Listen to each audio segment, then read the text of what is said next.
नमस्कार. आजच्या आपल्या विषयाचं नाव आहे अल्टरनेटर. अल्टरनेटर म्हणजेच एसी जनरेटर. जनरेटर म्हणजे काय असतं? असं मशीन जे मेकॅनिकल पॉवरला इलेक्ट्रिकल पॉवरमध्ये कन्वर्ट करते त्याला जनरेटर असे म्हणतात. जनरेटरचे त्याच्या सप्लायवरून दोन प्रकार पडतात, एसी जनरेटर आणि डीसी जनरेटर. एसी जनरेटर म्हणजे जो आउटपुटला एसी सप्लाय देतो त्यालाच एसी जनरेटर असे म्हणतो. व डीसी जनरेटर म्हणजे ज्याच्या आउटपुटला आपल्याला डीसी सप्लाय मिळतो त्याला आपण डीसी जनरेटर असे म्हणतो.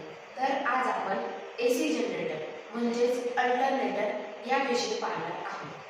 सर्वप्रथम अल्टरनेटरचे दोन भाग पडतात, एक स्टेटर असते व एक रोटर असते. स्टेटरवर आर्मेचर वाइंडिंग प्लेस केलेली असते व रोटरवर फील्ड वाइंडिंग प्लेस केलेली असते. तर जनरेटरचे वर्किंग प्रिन्सिपल हे Faraday's law of electromagnetic induction या नियमावर असते. तर Faraday's law of electromagnetic induction काय आहे? तर हा लॉ असा सांगतो, जर एखाद्या फिरत्या चुंबकीय क्षेत्रामध्ये स्थिर कंडक्टर ठेवला असता त्यामध्ये ईएमएफ निर्माण होतो व त्या ईएमएफचे नेचर हे एसी असते. किंवा एखाद्या स्थिर मॅग्नेटिक क्षेत्रामध्ये ज्यावेळेस स्थिरता कंडक्टर ठेवतो त्यावेळेस त्यात ईएमएफ निर्माण होतो व त्या ईएमएफचे नेचर हे एसी सप्लाय असते. तर आता आपण अल्टरनेटरचे वर्किंग प्रिन्सिपल पाहणार आहोत. तर अल्टरनेटरचे वर्किंग प्रिन्सिपल पाहण्या अगोदर त्याचे कन्स्ट्रक्शन समजून घेणे महत्त्वाचे असते. तर अल्टरनेटरचे दोन भाग पडतात, एक असतो स्टेटर आणि एक असतो रोटर. स्टेटर हा अल्टरनेटरचा स्टेशनरी पार्ट आहे व त्या स्टेटरवर आर्मेचर वाइंडिंग ही केलेली असते व रोटर हा अल्टरनेटरचा रोटेटिंग पार्ट आहे, त्यावर फील्ड वाइंडिंग केलेली असते. अल्टरनेटरच्या रोटरचे दोन प्रकार पडतात, एक सायलेंट पोल रोटर असतो व दुसरा सिलेंड्रिकल रोटर असतो. तर आपण आता सायलेंट पोल रोटरच्या अल्टरनेटरचे कन्स्ट्रक्शन पाहणार आहोत. तर सर्वप्रथम स्टेटर वाइंडिंग, स्टेटरवर ही आर्मेचर वाइंडिंग प्लेस असते. ही स्टेटरची कोर आहे. स्टेटरची कोर ही लॅमिनेटेड सिलिकॉन स्टील या मटेरियलपासून बनलेली असते. तर याचा कारण असं की स्टेटरमध्ये जे एडी करंट लॉस होतो तो कमी करण्यासाठी आपण लॅमिनेटेड कोर वापरतो व त्याचं मटेरियल सिलिकॉन स्टील असते.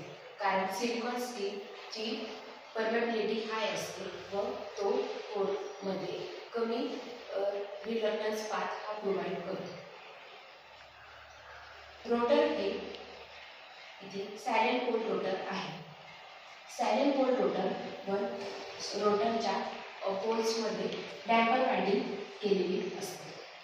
डॅम्पर वाइंडिंग म्हणजे ज्यावेळी लोड बदलतो त्यावेळी रोटरमध्ये ऑसिलेशन्स निर्माण होतात, तर ते ऑसिलेशन्स कमी करण्यासाठी इथे डॅम्पर वाइंडिंग प्लेस केलेली असते. तर स्टेटरला मेकॅनिकल सपोर्ट प्रोव्हाइड करण्यासाठी फ्रेम असते व त्या फ्रेम ही कास्ट आयरन या मटेरियलपासून बनलेली असते.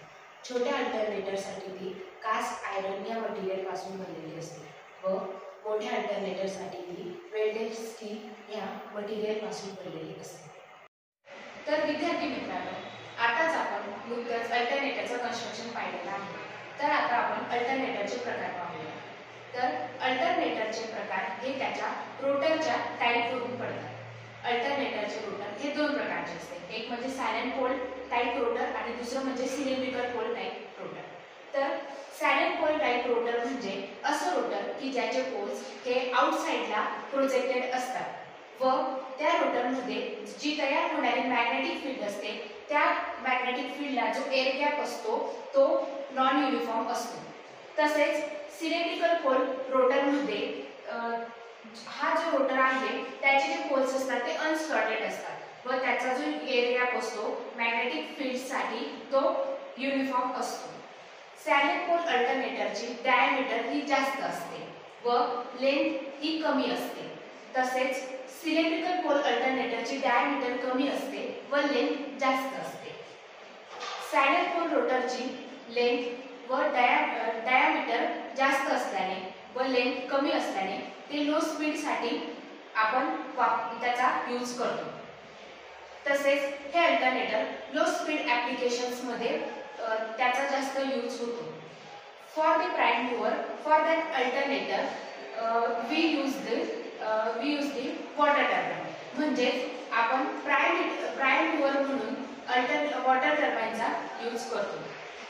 तसेच या सॅडल पोल अल्टरनेटरचा जो स्पीड असतो तो 50 ते 1500 RPM पर्यंत असतो. तसेच सिलेंड्रिकल पोल अल्टरनेटर मध्ये जो स्पीड असतो तो हाय स्पीड साठी त्याचा यूज केला जातो व प्राइम मूवर म्हणून स्टीम टर्बाइन किंवा स्टीम टर्बाइनचा यूज केला जातो. म्हणूनच तो हाय स्पीड ॲप्लिकेशन साठी यूज करतो, म्हणून त्याला आपण टर्बो अल्टरनेटर सुद्धा म्हणतो. जर आपण त्याचा जो स्पीड असतो तो 1500 ते 3000 RPM मध्ये असतो. जर आपण स्पीड करून पोल्स कॅल्क्युलेट केले तर आपण स्पीड हा ns = 120 F/P या फॉर्म्युल्याने आपण पोल्स हे डिटरमाइन करू शकतो. सॅडल पोल रोटर अल्टरनेटरचे स्पीड हा 100 ते 1500 RPM पर्यंत असतो व सिलेंड्रिकल पोल रोटर चे स्पीड हा 1500 ते 3000 RPM पर्यंत असतो. आधी सांगितल्याप्रमाणे आपण पोलची संख्या ही ns = 120 F/P या फॉर्म्युल्याने कॅल्क्युलेट करू शकतो. जर फ्रिक्वेन्सी F म्हणजे फ्रिक्वेन्सी 50 हर्ट्झ घेतली तर सॅडल पोल अल्टरनेटर साठी लागणाऱ्या पोल्सची संख्या ही 4 ते 60 या दरम्यान असते व जर फ्रिक्वेन्सी 50 ठेवून सॅडल पोल अल्टरनेटरची पोलची संख्या डिटरमाइन केली तर पोलची संख्या 2 ते 4 या दरम्यान असते. सॅडल पोल अल्टरनेटर हे हायड्रो पॉवर प्लांट्स मध्ये यूज करतात. तसेच सिलेंड्रिकल पोल अल्टरनेटर हे स्टीम टर्बाइन म्हणजे थर्मल पॉवर प्लांट मध्ये आपण त्याचा वापर करतो. आपण वर्किंग प्रिन्सिपल समजून घेऊ. सर्वप्रथम आपण अल्टरनेटरच्या फील्ड वाइंडिंगला एक्साइटेशन देतो. एक्साइटेशन म्हणजेच आपण अल्टरनेटरच्या फील्ड वाइंडिंगला डीसी सप्लाय देतो. त्या डीसी सप्लायमुळे तिथे कॉन्स्टंट मॅग्नेटिक फील्ड तयार होते. ती कॉन्स्टंट मॅग्नेटिक फील्ड ही फिरती नसते, तर त्या मॅग्नेटिक फील्डला आपल्याला फिरतं करण्यासाठी आपण प्राइम मूवरने त्याला रोटेट करतो. तर बाय एक्सटर्नल प्राइम मूवरने आपण रोटरला रोटेट केले जाते. प्राइम मूवर म्हणून आपण स्टीम टर्बाइनचा सुद्धा वापर करू शकतो.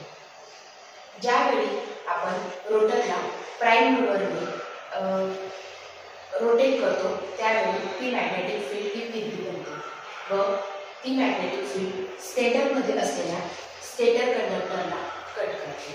स्टेटर कंडक्टरमध्ये 3 फेज वाइंडिंग केलेली असते. ती फिरती मॅग्नेटिक फील्ड ही स्टेटरच्या कंडक्टरला लिंक होते व त्या स्टेटर कंडक्टरमध्ये EMF निर्माण होतो. By the Faraday's law of electromagnetic induction ज्यावेळी फिरती मॅग्नेटिक फील्ड ही स्टेटर कंडक्टरला कट करते त्यावेळी त्यामध्ये EMF निर्माण होतो. EMF म्हणजेच इंड्यूस व्होल्टेज असतो. तर त्यात EMF व करंट सुद्धा इंड्यूस होते. ते करंट AC या नेचरचे असते. ज्यावेळी लोड त्याला आपण कनेक्ट करतो त्यावेळी सर्किट पूर्ण होऊन त्यामध्ये करंट फ्लो व्हायला सुरुवात होते व आउटपुटला आपल्याला AC सप्लाय होतो व त्या करंटची दिशा ही आपण फ्लेमिंग्स राईट हँड रूल यानुसार आपण ती डिटरमाइन करतो.